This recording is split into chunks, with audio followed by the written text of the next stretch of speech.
Welcome. Today we will delve into a story that I describe as rather interesting, one about international cooperation. We have an article from the university magazine Academic. It represents a project between the Technical University of Ostrava and a university located in the Pacific Ocean. It is Christ University in the Pacific, located in the Kingdom of Tonga. Exactly. We'll take a look at what exactly the experts from Ostrava were doing there, and what technologies they deployed, and why it's also important. It is a fascinating example of how research can be put into practice, literally on the other side of the world.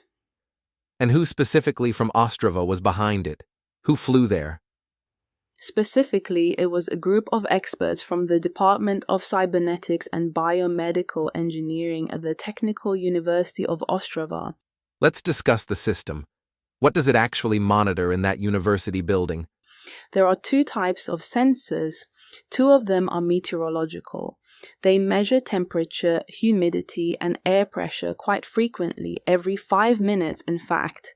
Every 5 minutes. I see. Yes. The other two sensors then monitor the stability of the building itself, for example, whether it is leaning in any way. And it's interesting how they communicate with each other. They use IQRF wireless technology. It is designed for very low energy consumption, which is obviously beneficial in such situations. The sensors create a so-called mesh network.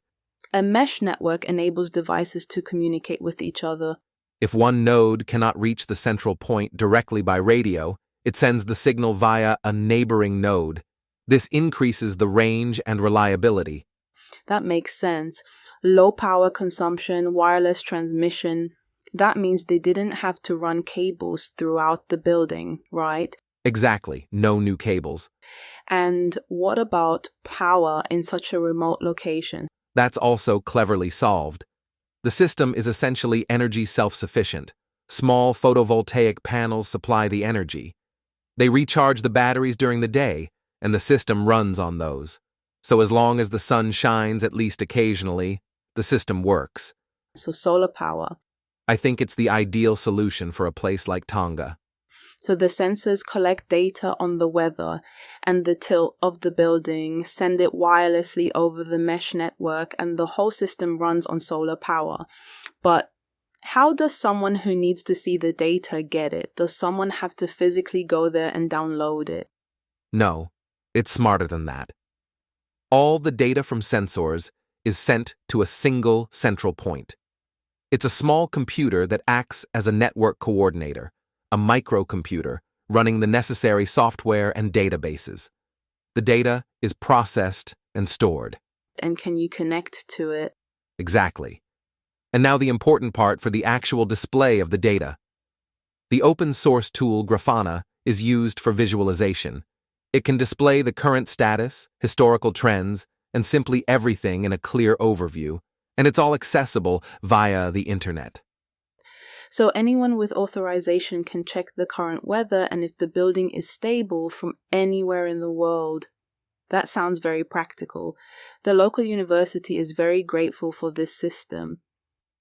There are several aspects to it. On the one hand, it is obviously a practical monitoring tool, that's clear, but mainly they see it as a pilot project. The first step towards introducing modern technologies, specifically technologies that are now referred to as the Internet of Things. Connecting devices to the internet. In this case, sensors that can collect and share data online. And what is perhaps even more important, this particular system is to be a cornerstone. A cornerstone for what? For future scientific and educational cooperation. It's about building long-term relationships and partnerships. So let's summarize. We have Czech technology, Czech know-how from the Technical University of Ostrava, which has found application as far away as the Pacific. Specifically, they monitor the stability of buildings and local weather there. They use wireless sensors powered by solar energy, and all data is available online thanks to modern visualization tools. Exactly. You summed it up perfectly. It's a really nice illustration of how research and technology are connected globally today. Measuring the stability of buildings or local conditions is important everywhere. Monitoring the impacts of climate change on infrastructure, bridges, buildings, and all places that are difficult to access. That makes sense. The potential for monitoring the environment or the stability of structures in extreme or hard-to-reach conditions is certainly enormous. That's where such autonomous systems would really come into their own. Have a nice day, and we'll see you again next time for the next episode of our podcast.